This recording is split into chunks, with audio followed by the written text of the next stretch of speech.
អូនហើយទៅងាកឡើងនេះមកតាមម្ចាស់រកឡើងដេកចាប់ចូលត្រង់មកញៀវ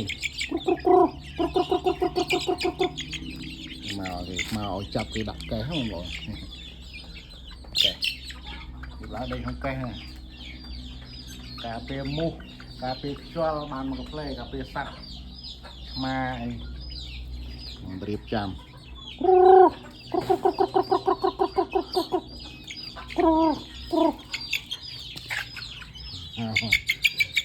ងាយឡើងគេមករោឲ្យចាប់ចូលដេកអត់ចេះហោះចូលទេតែហោះមិនកើតបងប្អូនព្រោះកាត់ស្លាបវានេះមកខ្ញុំឲ្យទៅតូចកាត់ស្លាបទាំងអស់កាត់2ដងអីមានស្លាប់កាត់ម្ដងរៀងបានមកវែងបន្តិចកាត់ម្ដងទៀតកាត់ទៅ2ដងឯក្នុងមកនេះវាមករោឲ្យចាប់ឡើងតោះចូលដងមួយ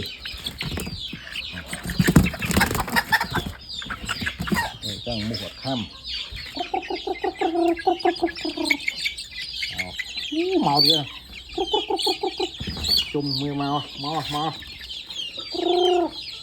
នេះសំមកអត់ងាយឡើងមកតាមមន់ស្រែមន់រាសីមន់ស្រែនេះទៀតធ្វើត្រង់ដាក់វាដោយឡែកបងប្អូនអត់ឲ្យវាកាត់ពូជទេអានេះគាត់ខ្ញុំបលេងវាឲ្យវាដើរលេងមកវា stress ពេកអត់ដែលលោកឡំជាមួយគេមកហ្នឹងហើយបងប្អូននេះមន់ខ្ញុំយ៉ាងហ្នឹងងាយឡើងអរគុណច្រើន